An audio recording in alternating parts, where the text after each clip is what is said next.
Time went on until the last of December and the year was drawing to a close. We had noticed that a number of persons were congregating for the one ceremonial event that the masters participate in practically alone. Each day we were introduced to strangers, all spoke English, and we began to feel that we were a part of the village life. One day we were told that the event would take place on New Year's Eve and we were invited to be present. We were also told that, while this event was not for outsiders, it was in no way a secret meeting, that none of their meetings were private. The assembly was for those who had commenced the work, had taken it up in earnest, and had gone far enough to realize that they wanted to live the life. Those who had accepted the higher consciousness and realized what this meant in their lives. It was called by some the Feast of the Passover.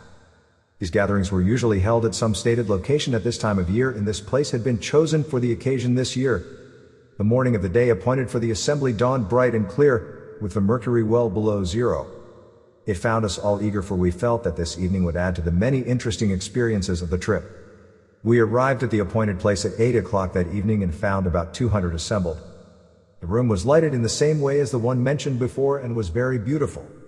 We were told that the beautiful young lady who once before had been our hostess would have charge of the services. A few moments after we were seated, she entered the room and we all marveled at her youth and beauty. She wore a beautiful white gown, but there was no attempt at display. She stepped quietly to the small platform and began her address. We are gathered here this evening with the desire to enter into the fuller meaning of passing from a lower to a higher consciousness, and we welcome those of you who are prepared for this. At first you followed us, led by your interest in the things you have seen us accomplish, which you at first looked upon with awe and wonder, thinking of them as marvelous. We know you have at this time learned to look upon these things as the everyday occurrences of a life lived as it should be lived, a natural everyday life that God would have us live at all times. By this time you are satisfied that we have not performed any marvels. You realize the true spiritual meaning of what you are doing. The consciousness that functions from the true spiritual plane always interprets all forms in terms of the ideal underlying them. Then the great inner meaning is revealed and there is no mystery, consequently no marvel, no miracle. This passing over from a lower to a higher consciousness means putting away the material, where all is discord and inharmony, and taking up and accepting the Christ consciousness, in which all is beauty, harmony, and perfection. This is the natural way of living, the way God sees us living, and the way so beautifully exemplified by Jesus here on earth. The other is the unnatural, the self-way, the hard way. When we realize it is so easy, so natural to live the Christ way, then we come into the Christ consciousness. We have tables spread. This is the only occasion on which we congregate for a feast. It is not a feast such as those in mortal consciousness might think. It is a feast of realization and accomplishment, symbolizing the passing from the mortal to the Christ consciousness, and so greatly misunderstood throughout the world today. We believe that all of God's children will sit down to such a feast some day with the true realization of its meaning. We shall have with us tonight a few of those that have so perfected their bodies that they are able to take them into all the celestial realms and there receive the highest teachings. They have all lived a certain time here in visible form, then passed on and taken their bodies with them to a place in consciousness where they are not visible to mortal eyes. And we must raise our consciousness to the Christ consciousness to converse with them. But those that have so perfected the body that they can take it to this celestial realm can return to us and go away at will. They are able to come and instruct all who are receptive to their teaching and appear and disappear at will. It is these that come and teach us when we are ready to receive instruction, sometimes intuitively and at times by personal contact. There will be 5 of these to break bread with us tonight. Among the 5 is one especially beloved by us, as she is the mother of one of us and has dwelt among us. This proved to be Emil's mother. We will now gather around the tables. The lights were dimmed for a moment and all sat perfectly quiet with bowed heads. Then the lights came on and the 5 stood in the room, 3 men and 2 women. They were all dressed in white and were radiantly beautiful, with a soft glow of light about each one of them. They walked quietly forward and each took a place left vacant at the head of each table. Emil's mother took the place at the head of our table, with our chief at her right and Emil at her left. After the 5 were seated, the edibles began to arrive. It was a simple meal of vegetables, bread, fruit, and nuts, but very palatable. The talks that followed were chiefly instructions to those who had assembled for the occasion. They were given in the native tongue and were translated by Just. I will not include these talks, as the greater part has already been given. Emil's mother, the last speaker, used perfect English and her voice was clear and concise. These were her words. We use forces every day that man in the mortal concept laughs at. We who are privileged to see and use these are doing all that we can to have men see and know what they are keeping out of their lives, by the thoughts they are holding of the perfect things that are right at hand, ready and waiting to be taken hold of. As soon as these forces are taken hold of or appropriated by man, they will be far more real and living than those things that man clings to so desperately in the mortal, clings to because they can be seen, felt, and handled or contacted through the limited mortal senses. You will note that all our comforts in this room and those you are occupying, such as light and heat and even the things you have eaten, are prepared by one of these forces. You may call it light rays or what you will. We see it as a great universal power or force which, when contacted by man, will work for him far more effectually than steam, electricity, gasoline, or coal. Yet we call it one of the least of the forces or powers. This force will not only furnish all the power needed by man, but it will also furnish heat for all his needs, at all times and in all places, without the consumption of 1 pound of fuel of any kind. This force is perfectly noiseless. And if man will contact and use it, it will stop a great deal of the noise and confusion that now seems unavoidable. This power is right at hand, all about you, waiting for man to contact and use it. When he does contact and use this force, it will be far simpler than steam or electricity.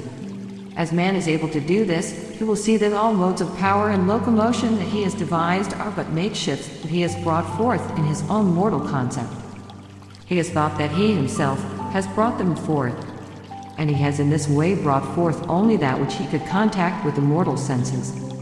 He has brought forth imperfect things, whereas if man would see that all is of God and from God expressing through him, all things that he brings forth would be perfect. Man, having free will, has chosen the hard way, and instead of realizing his sonship with God and using all that God has, he will go on in the hard way until he is driven to realize that there must be, and really is, a better way. He will eventually know that God's way is the only way. Then he will express the perfection that God sees him expressing right now. Do you not see how you must be centered in the Father within you, drawing the whole of your good from him? And how every force of your nature is to operate from the divine self? In the beginning of all expression is God, the Father, within, else God could not be expressed or brought forth. Here one of our party asked what power or force our thoughts and words had upon our lives. She held out her hand, and in a moment a small object was lying in it. She said, "Let me drop this pebble into this bowl of water." You see that the vibrations caused by the pebbles coming in contact with the water radiate from that center in ever-widening circles until they reach the rim of the bowl, or outer edge of the water, where to the eye they seem to lose their force and stop. What really happens is this. As soon as the vibrations have reached the limits of the water, they start on their return journey back to the place where the pebble entered the water, and they do not tarry until they reach that center. This exactly represents every thought or word we think or speak. The thought or word sets in motion certain vibrations that go out and on in ever-widening circles until they compass the universe.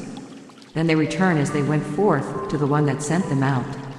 Every thought or word we think or speak, be it good or bad, returns to us as certainly as we send it forth. This returning is the day of judgment spoken of in your Bible. Every day will be a day of judgment thereof. The judgment will be good or evil, just as the word or thought sent out is good or evil. Every idea is sent out, planted in the soul, held in mind, becomes a conception later to be brought forth or expressed in physical form. Thoughts or ideas of perfection bring forth perfection. Thoughts or ideas of imperfection bring forth imperfection. The sun and earth combined will produce, with equal willingness, the mighty banyan, or the smallest flower if the seed is planted. It is in this way that the soul and spirit respond to the call of man, and that for which he asks by word or thought, he receives.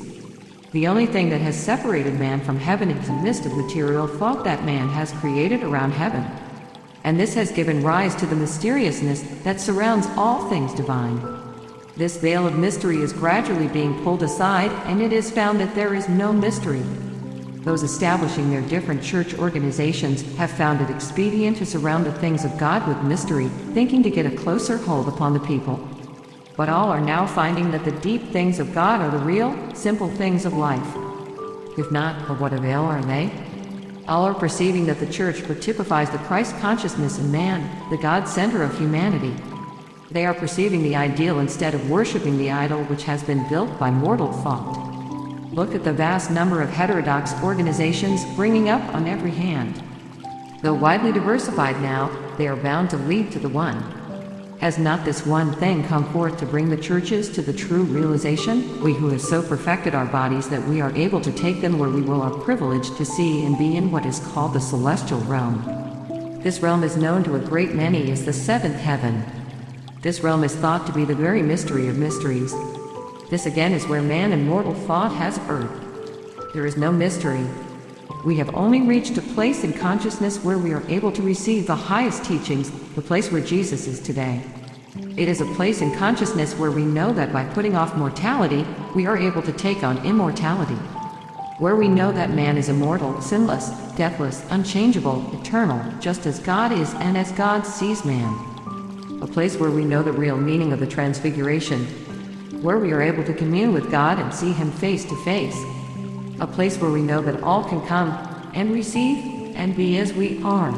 We know that, before long, the consciousness of all will be raised to the plane where we can talk with them face to face and see eye to eye. Our withdrawal from their sight is but the raising of our consciousness above that of the mortal, and by this we become invisible only to those in mortal consciousness.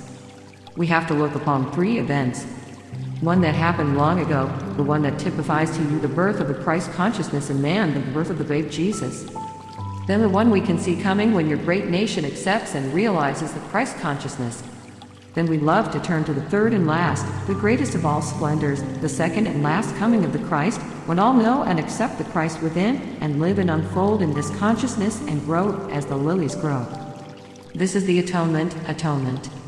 As she finished, the invisible choir began to sing. The room was at first filled with music which ended in a solemn dirge. Then there was silence for a moment, and the choir again burst forth with one glad ride of music, with each measure ending in a boom like the stroke of a great bell. This continued until 12 had been sounded, and we suddenly realized it was 12 o'clock and the new year was here. This ended our first year with these wonderful people.